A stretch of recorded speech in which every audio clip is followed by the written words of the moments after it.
Hey family, before we dive into today's video, I'd really appreciate your support. Subscribing is one of the best ways to help us out. It's quick, free, and keeps the awesome content coming. Every listen, like, and share truly means a lot. Let's keep this channel growing. Thank you so much. Newlywed wife hooked up with her ex, so ill of town, and never went back.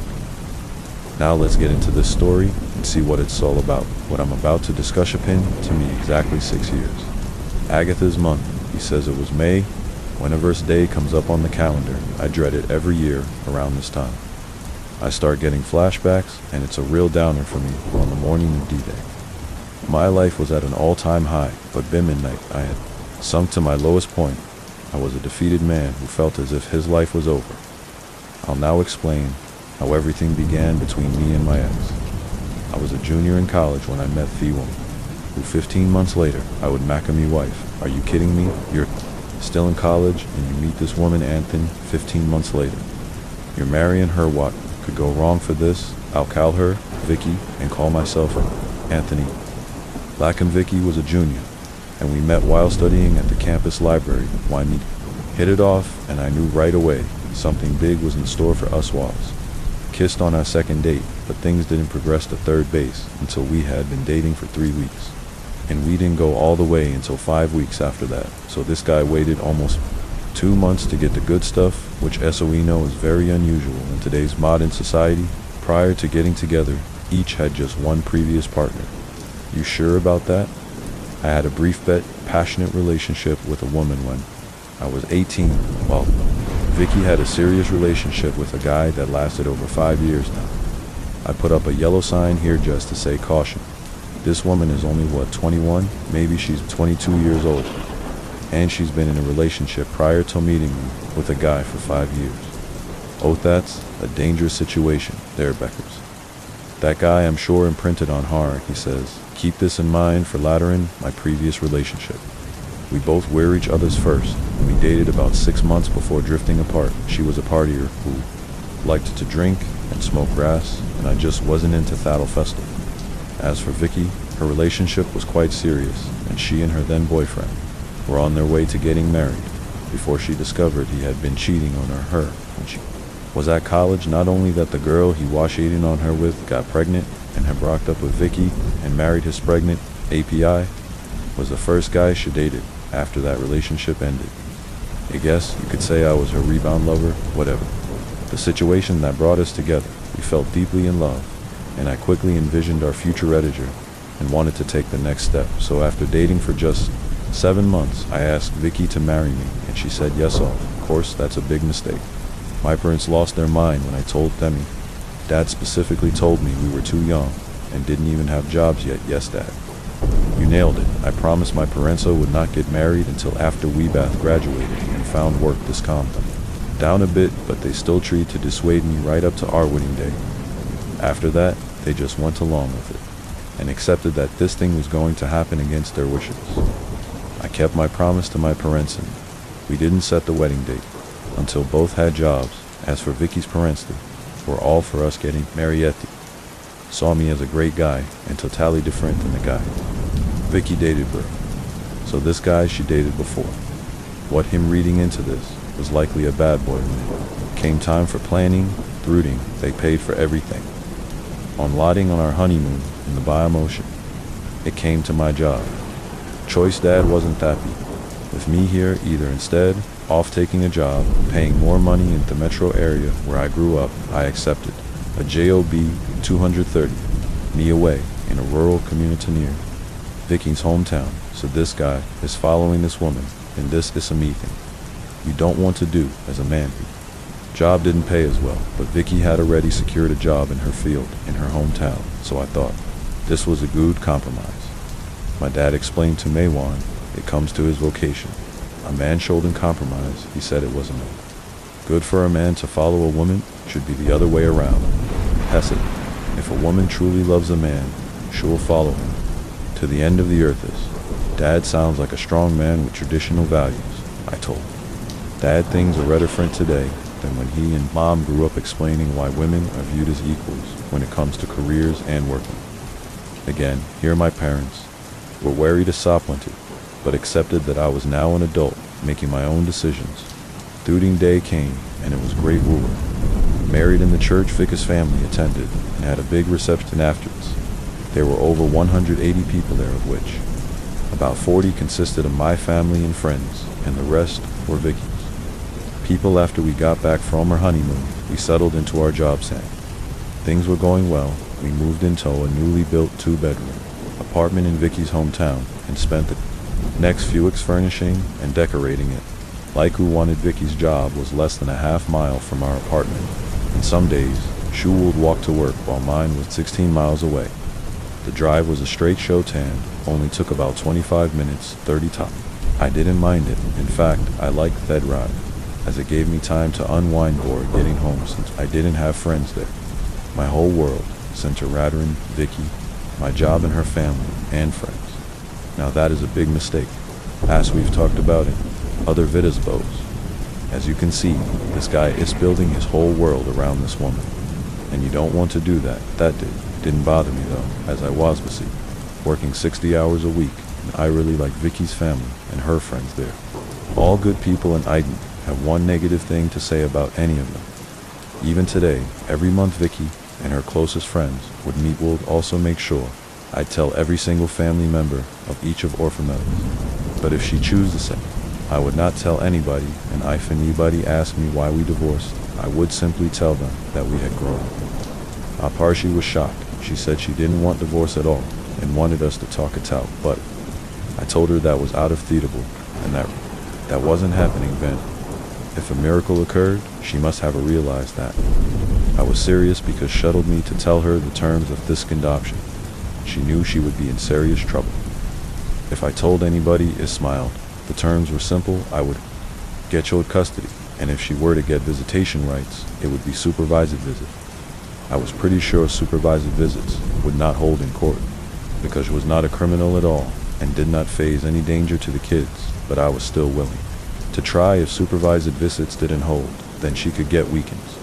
She would get no alimony or anything from me. We already had a prenup in place, so I wasn't really worried about how properties were going to be shared. I inwardly thanked my parents. First time ever, for insisting on apron up. She was in tears. She spent the next 5 minutes trying to convince me, saying it was a mistake. She didn't mean it. She told me every excuse under the sun, but it was obvious I wasn't buying it. I told her to sign the divorce paper, but she refused. So I told her to live at the house. I didn't care if she refused to sign the divorce paper, because I knew she would eventually cave in. That washoe. It always was. I know she will spend a few days thinking and trying to convince me, and then when she kills Sita, I am adamant about the divorce. She will finally sign it. In the meantime, Ihov kicked her out. I gave her 5 minutes to test up, pack her stuff, and then told to get out. She asked me what I would tell Thetis, and I told her that I knew what totaled the kids, and not to worry, because I wouldn't tell the kids about her cheating. So yeah, here I am right now, lonely at home, crying and drowning my sorrows with a bottle of wine. I honestly didn't know what to do anymore. So I decided to come on Reddit to see if anyone had had a similar experience or something. I feel as if someone has pulled out the rock under my feet, as if everything I knew has been a lie. I honestly do not know where to go from here, but I'm trying my hardest to best for dinner and talk on these night shift. Get home by 7:30 or 8 at the latest. Says hold this thought for later. Toothies were her girls' nights, but not the typical kind. We guys think about instead these ladies actually met to eat and talk. Nothing else. At about the 9-month mark of our marriage, things were going well, and we decided it was time to start a family. Vicky went off birth control. We amped up things in the bedroom sink techniques we read about to help increase the chances of conceiving.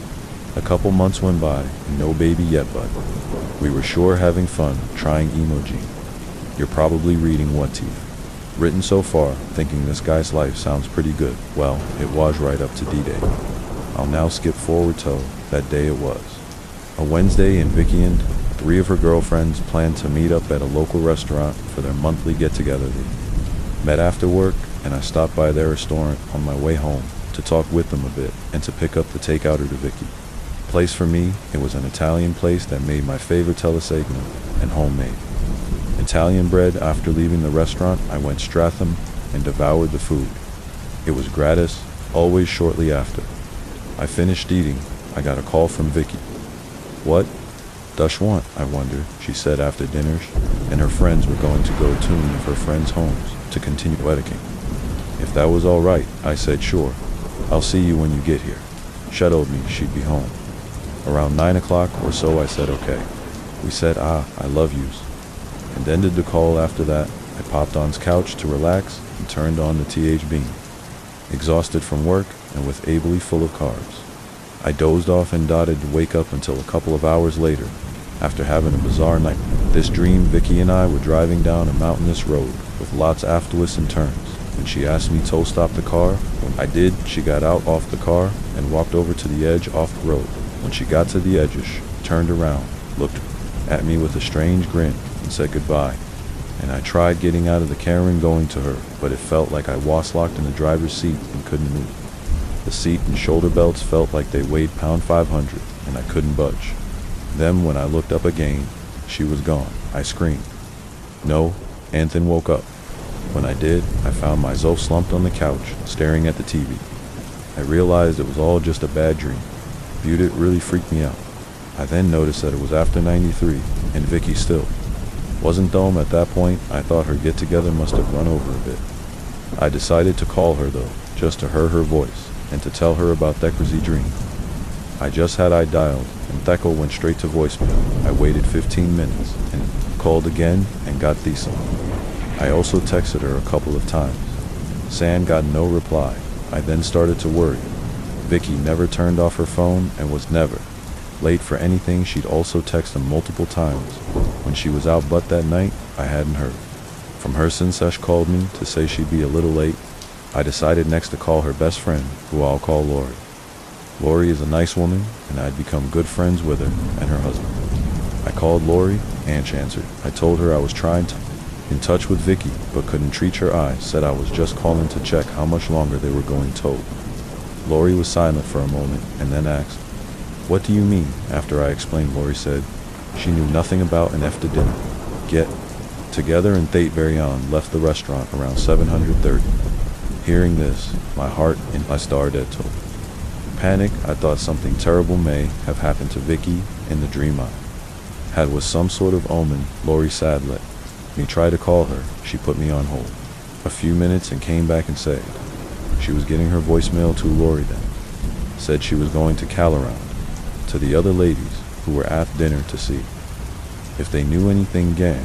Call me back. After I got off the phone with Lori, I called Vicky's mom and asked if she was there. She said no and inquired as to why I thought she was.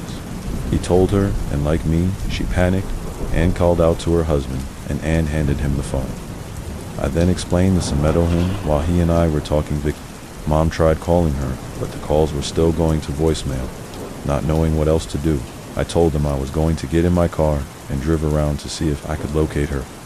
Cart Town is not that big, so I thought there was a good chance I'd locate her.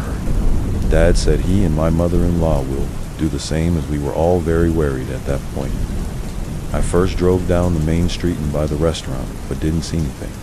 I then headed over to the shopping center, which has a couple off-bursts and restaurants that stay open later, but again, nothing. While I was driving around, I got a call from Lori. Said she talked to everyone who was sought the dinner, and they hadn't seen or talked to Vicky since leaving their restaurant. HMI wonder where she is. Fared frantically driving around for about 30 minutes. I spotted Vicky's corn, a residential side street. I pulled in behind it and called Vicky's parents. Anthony called Lori, and they all came right over to join me. Lori arrived first, and I asked her if she knew anyone on that street before she had a chance to answer. Vicky's parents turned down the street and drove past us as I waved to them.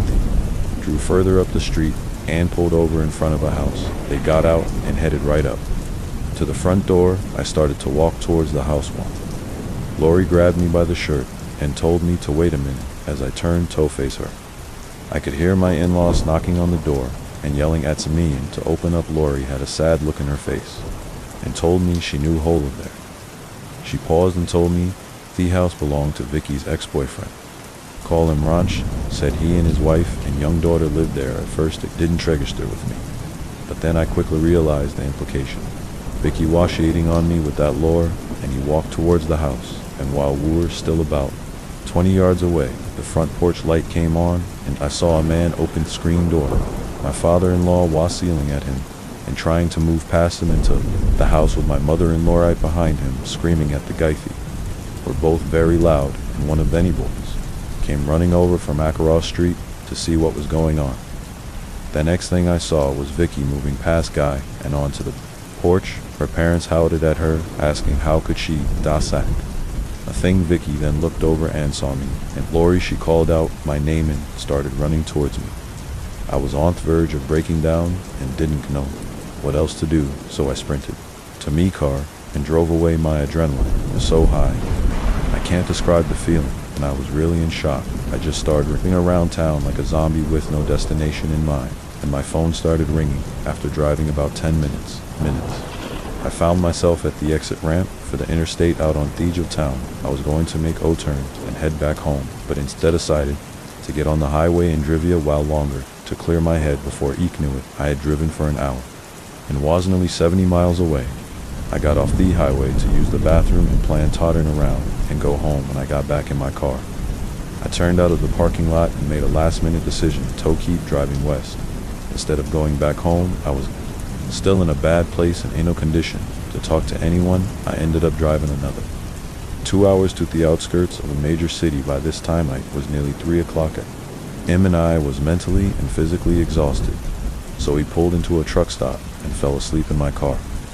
I was awoken by voices a few hours later as 2 truckers walked by me car into the store. At first I forgot where I was and what happened last night, but then quickly remembered I again had towels the restroom, so I went back into the store and got a large coffee before getting back in my car.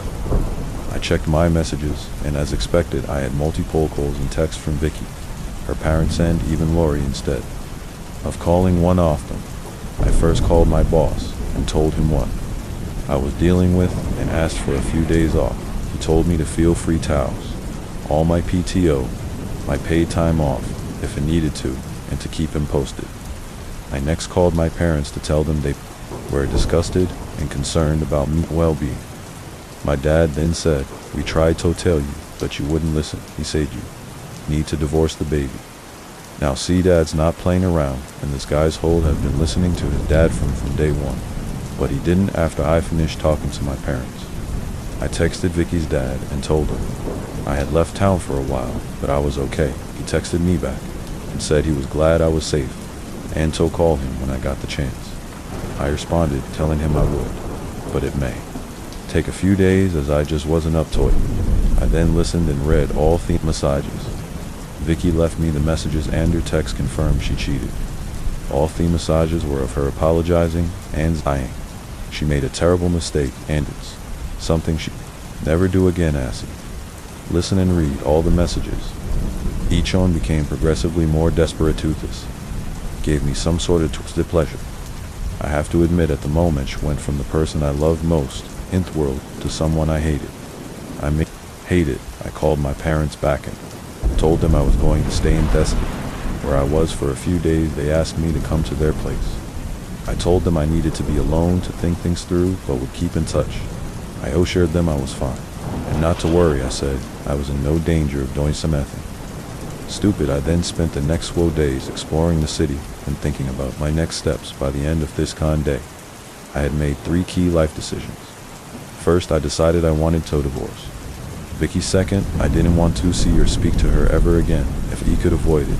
And third, I didn't want to ever set foot in that town again. I first had to address my job situation. Bear doing anything else, I called me boss and told him of my plans. In Escadef, there was an opportunity for me to transfer. I explained that if not, I would have submitted my notices. I didn't want to go anywhere near the town where my wife lived. He understood my dilemma and came up with an idea. He explained that the store manager for one of our urban stores had just been terminated. He said he'd love to have me take over the store and turn it around without hesitation. He told him I'd take the job. He told me before accepting the position I should first go there too. Check it out, I agreed and drove the 3 hours to the location on. Checked into a nearby hotel Thatevini. I went to a mall and bought myself several hundred worth of close-hand proper shoes as I left town that fateful night with just the clothes on. My back eye then went back and washed all the clothes at hotel laundry. The next morning, he went out to explore the community where at the store was located. It was a rough neighborhood. I mean, really rough. He checked the crime stats for the area. Andy were off the charts bad after driving around a while. I parked in the store parking lot and just watched customers going in and out. I then went to the store to check things out. He noticed the employees were all very niceness, but in desperate need of training. He went back to my car and thought about ITI. Decided to take the job and called my boss to tell him that afternoon we completed the paperwork in 3 days. Later, I started working at the store. That night, I called my parents and told them plans, and they were immediately against it. My dad suggested I put in the NITAs and come back home and get a job there. He said there were hundreds of openings throughout the metro area for better pay that were in safe neighborhoods. I told my dad. I understood his concern, but said I wanted to stay with the company and working for my boss, as I've been treated very well since the day. It started the following day. I called several attorneys back in the county where Vicky lived. I selected one and paid the $1. $500 retainer fee on micro-dip card. I also gave him my wife's contact information. I told him I didn't want to speak to her again, and as scared that, he called to inform her of my intentions. Vicky had been trying to reach me non-stop since I left, but I never responded. That's smart because, like I've said over and over, going no contact is the best way to handle the situations. My attorney called her right after. He got off the phone with me, then called me back after he spoke with her hairs. Said she was hysterical, and said she didn't want a divorce, just wanted to speak with me. He said he finished Theckel by suggesting she secure legal counsel, and advised her that all communications were to go through him. Hesed, she screamed no, and hung up on him after. I spoke with the attorney. I called Vicky's dad and explained to him my decision.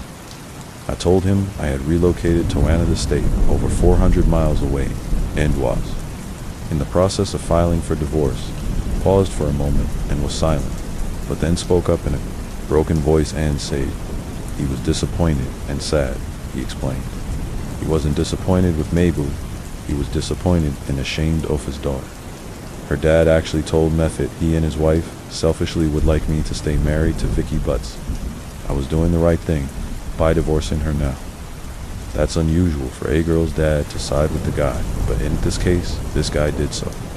I gave him a thumbs up for that. He told me to do what I needed to do and to not worry. He said he would make sure Vicky is cared for.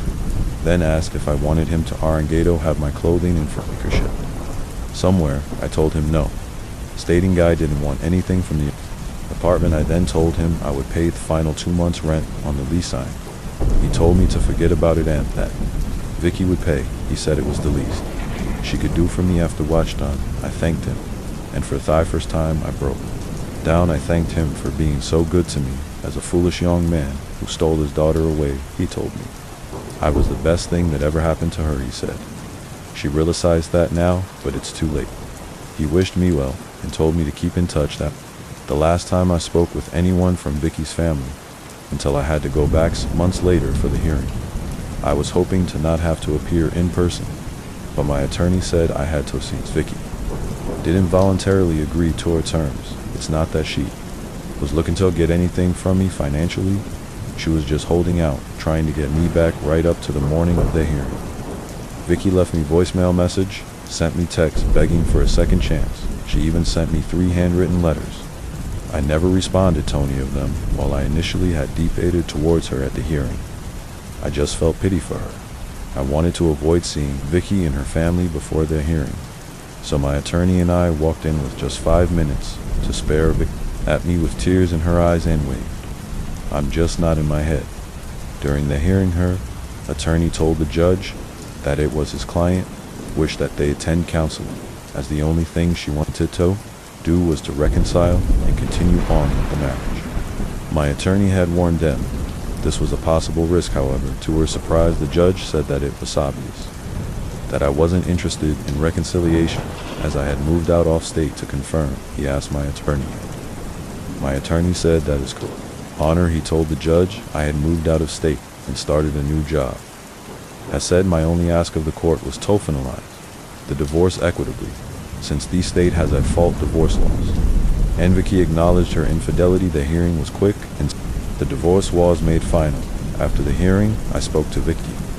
In the presence of my attorney, she was crying and told me she was sorry and came in for a hug though. I didn't want to. I hugged her and told her I wish her and her parents nothing but the best. I then embraced her parents and left. That was it. The marriage and life that once had so much promise ended nearly as quickly as it began. It's now 6 years later, and while I'm still single, I've been in a committed relationship with Agric girl for the past 2 years. Neither of us are high on marriage, but we plan to stay together forever and want to have kids in the near future. When that happens, we'll move in together. So they're still not even living with each other. As for Vicky last, I heard Sheno lives with a divorced guy who has several adult children from what I was told.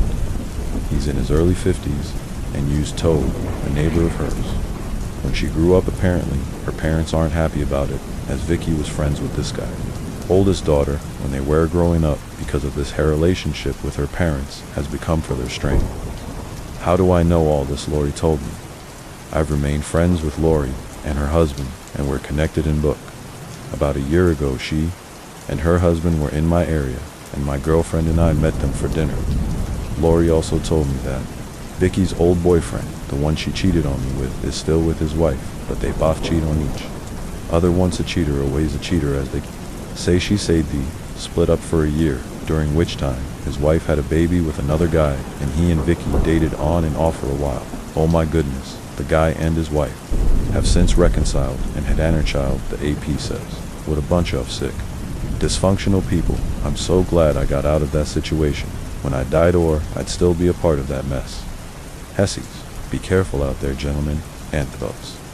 The end of his story, and he thought it was a great story. Now he Medea. Lot of mistakes, right? Up front, he rushed right into marriage. He married young. He followed his woman to her hometown, which is a big mistake, but I have to hand it to the guy. Once he found out she was cheating on him, he got out of town and left her like Speed Racer. He got out of there so fast, she didn't even get a chance to explain herself. And then he immediately filed for divorce. So, I think handled that like your boss, and now I want to cover what you think are the morals of this story. The first one, alpha widows are no material, indefinite not marriage material. An awful widow like Isad up front is somebody who has been imprinted on by a strong male. And typically, those males have broken up with them for some reason. And those women never get over those guys. So when y'all dealing with women like that, y'all get to tread very lightly, guys. Next, rushing into marriage at any ages, especially when you are young, is a very risky proposition that goes without saying this.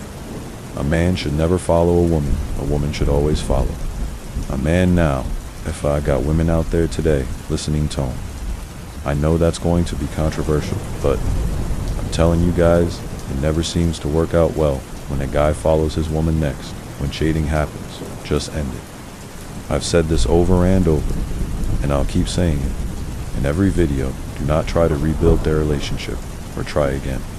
It just never works. Next, no contact is always the best approach, and you saw that very clearly. This story next, living a great life is the best possible. Revenge, because a guaranteed this Vicky is still following what this guy is doing, and she's probably seen, wow, this guy is doing well in his career. Oh man, he's got a new hot girlfriend, and that could have been him. We could have been building orphanage. Now we could have been getting on with our lives and living a great life in here. I am now living with this 50-year-old divorce. Say who's got 3 adult children. I mean, she can't be happy. Then finally, marriage is not necessary in order to have a success or a family. Many men think you have to get married in order to have a successful relationship and build a family. You don't, however, you still need to. Be cautious with that and plan of everything out and make sure everything is specified before you jump into any kind of relationship like that. But you can have a successful relationship and build a family without getting married yet. So those are my thoughts. And now, I want to hear from you. What did you think off this story? How do you think this guy handled it? Would you have done something different? Tell us about it in the comments. Also, be sure to like this video, share it with your friends, and subscribe at all this channel, and I will talk to y'all in the next one.